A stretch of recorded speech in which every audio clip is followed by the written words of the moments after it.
there's a bigger issue now with, the people filling seats in theaters. And, I personally, we don't know what's going to happen, but I think what may happen or what should happen is we should go back to the old movie palace kind of style.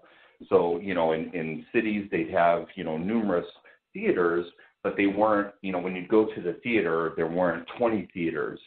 It wasn't a megaplex, but it was an event. You'd go, it would be an event, you'd dress up, it would be a nice night, you might have dinner there. They are creating these, comfortable chairs, these recliners, and you could eat and drink in the theaters. And yeah, there's a plus to minus to that as well. But, and I also think that eventually they should release films streaming the same day that they release them in the theater. So people have that choice, and again, if you want to go on a date, you go to see a movie in the theater, or if you don't feel like going out, you can watch it at home. Either way, they're going to make money off of it. So I think now they're scrambling to try and figure out what to do because of the advent of streaming and the internet. But one thing that's helped me as far as going to the movies is MoviePass. I got MoviePass, and they played my friend Dahmer across town. It was like, 20 minutes across town, nothing too bad. So I actually saw it twice, and I kind of wanted to see what your thoughts were on the actual film. You said you liked it earlier. Can you just, expand a little bit upon it? Yeah, I really enjoyed it. At first, I was a little apprehensive because I think in the first 15 minutes, there were a couple references to in-jokes that, some people might get, some people might not. And I thought it could go the route of like a bad B movie, like a midnight movie, which... Like the dark meat joke? The dark meat, yeah. Yeah, when he said he liked the dark meat, there were a couple others, and that could have been good too. I like those type of films, and it could have been one of these that you laugh at and watch at a midnight movie. But, once it did get beyond that, and it was serious, which I liked, and I thought it should be. It didn't overdo anything. He wasn't this drooling maniac, operating on, animals in his private area. Because, I think, once you cross over to that, then it's too easy to make them, the raving lunatic or the drooling maniac. It's just way too easy. Because obviously people would have seen that at that time, and they didn't, so it was more subdued, and I did like that about the film. I'm not so sure about that final scene with the bat. That was not in the graphic novel. I don't believe it ever happened, but, sometimes they do have to fictionalize some of these, things. And, You know what that reminded me of? And you and I have talked about this before. And we like the guy. He's a nice guy. But there was a portion in my, Johnny and Me, when I talked to the writer, the childhood best friend. It's been a while since Barry. Ago, but you and I both agreed. But yeah, Barry. The part of it that we thought was kind of BS and to sell books was the part where he said that, Gacy tried to kill him. Yeah. I felt like that scene right there, I'm sitting there staring at it, I said, well, this is BS, and that's what I thought of. Yeah, and, it's like if people want to do that, I say, okay, I think then people like us, it's going to stand out immediately, like it did, in both of these, issues. But, for me personally, I'd rather not do that. I'd rather say that, everything I do, I could, hold research to back it up, and, even if I did a feature film, and that's why I want to do it indie, so that there isn't somebody telling me, oh, well, to publish this book or to make this film, you have to put this part in at the end that creates a little suspense when it didn't really happen. Yes, I understand, why they may want it in there, but, and that's why I don't understand why they're having such a struggle with this H.H. Holmes story. The story is the story. What are you struggling with the script? I mean, yes, maybe character-wise, but it's right there. Why would you change it initially? The first writer, when Tom Cruise had the rights to The Devil in the White City, the writer Christopher Kyle, he told me personally, oh, yeah, well, we're having Holmes throw bodies around the World's Fair. It's like, what? He wouldn't be so, he was much more intelligent than that. He covered up all of his crimes. Why are you changing this? The story's interesting on its own. Right, exactly. If you're talented, you could work with the existing story and still make it compelling. It's just how you're writing it, how you're shooting it, and how you're editing it, But again, some of these, they're, even though they may seem like pros, but in the end, they don't know how to handle these issues, But, and that's why I say, whether it's Netflix or Amazon, start a little indie film wing that you're going to give, indies like me and others a small budget, to make these, we could work magic with small budgets and they'd still have content, that maybe in the future, because Amazon obviously has this great, filmmaker program where, filmmakers could upload the films directly and, without a distributor. And it's been great for me. All my films are on Amazon Prime. So it's, things are changing. It's still in flux. It's still strange, but, hopefully it'll be all for the better. I'm glad that there is the ability for indies to, create work and have it seen by, a worldwide audience. Absolutely. I'll come full circle with it. If I had never seen your H.H. Holmes film on Netflix, I probably would have never done Serial Killer Talks on this show, and I would have never known H.H. Holmes. I'd never heard of H.H. Holmes until I saw your documentary. I've told you this before. Panzram's the same deal, and that's why, they're so valuable. And what scares me about a movie like My Friend Dahmer, or at least the part we talked about, is that people go in, they watch the movie, and they think that's what actually happened. And we know the bad thing was fabricated. But the general public may not know that, and that's what worries me, is that, people are going around thinking that actually happened. No big deal, I guess, but, then that means that when we have a conversation with them, we have to kind of say, yeah, that didn't happen.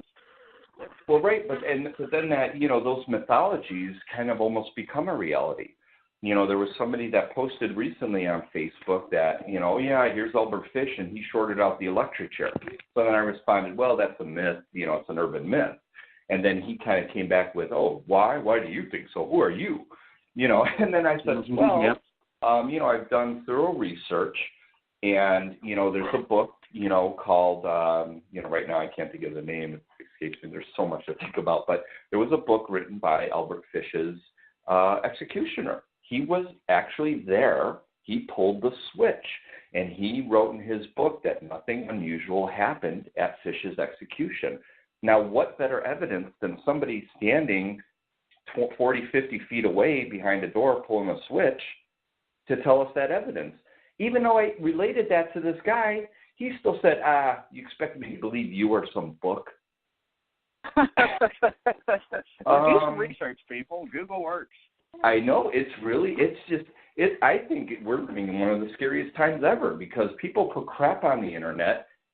So many people believe it's real and this whole fake news stuff. And it's like, well, now where is reality and where is this is like Black Mirror coming to life. It's a really weird, strange time. Somebody makes a meme, it's true. You know what I mean? That's pretty much how it is at this point. Yeah. And you know what? So, like with the fish thing, okay, our buddy Kim Kraft with Elizabeth Bathory. I'm sure she has to fight with people all the time. She did not bathe in blood. If she did, I don't know how the hell she did it. She would have had to kill hundreds of people to get that much blood. Right. So. Yeah, and that's the thing. And, she's featured on, I'm just finishing up her episode for the TV show. And, she does. She has to argue with people all the time. And, at some point, like that other guy that I had mentioned with Fish, it's like, well, okay, after he said, think about who are you and why should I listen to a book? It's like, well, why am I going to continue? And I think some people just want to be argumentative too. So it's like, well, I'm not going to waste my time. It's like, okay, whatever. I know the truth, and I have, evidence to back it up. Now when I release my book on Panzram, it's going to throw people for another loop because, I have probably 4 or 5 different sources saying Panzram said something different when he was on the hangman's noose, before he died. Even the warden, who was there present, said Panzram said something different. Reporters said there were no words said at all. So it's very weird. Yeah, I was going to say that's definitely one of those things that there are certain people just so committed to what they know that they're not going to let it go. So it is what it is. But you keep fighting the good fight with that. And that's right. I love deferring to the information that you've put out there. And speaking of, now's the time to go ahead and kind of plug all that. Tell people where they can buy your stuff, et cetera. Yeah, my website is johnborowski.com, and pretty much everything now is on Amazon. H.H. Holmes is still on Netflix, and that's up for renewal next year.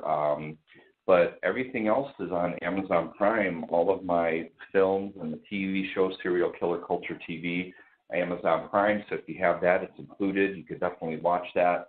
And the 4 books that I have, they're on Amazon. And a lot of my work is also on eBay, too. You know, I put it up there, too, and it might be a reduced rate. And many times if people message me directly on Facebook, you know, I'll give them a deal where I'll autograph the books for them and send it out to them, or the collection if they want everything, or just the books or the DVD. So, you know, I'm definitely amenable to, you know, work with people. And people usually appreciate that and enjoy that, too. So Amazon's the best resource, or my website, and they're definitely out there. Yeah, absolutely. On your website, does it have your appearance schedule? Because I can't remember if it does or not. I know you do a lot of conventions.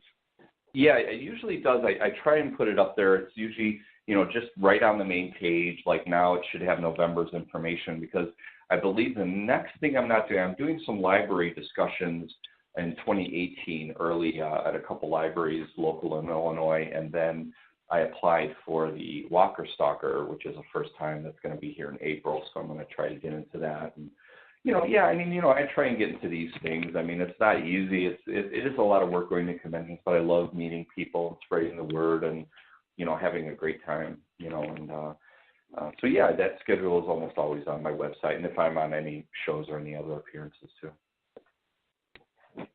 Okay, well, one last thing I wanted to ask you. So you got to tell the story about Horror Hound, and not to be negative. I just have to hear it from your mouth. Yeah, you know, I was disappointed at that, and I understand, you know, these things do happen, and you know, I don't hold a grudge or anything, whatever. It was a big mix-up, but it's just really strange that the convention Horror Hound had, you know, sent out an email saying, okay, you know, we're going to let everybody know when the vendor tables become open, and you know, sometimes I make an appearance as an artist, or sometimes it's easier just to get a vendor table and just to be there and, you know, meet the people that are there, and maybe have an artist table the next time, whatever works, you know.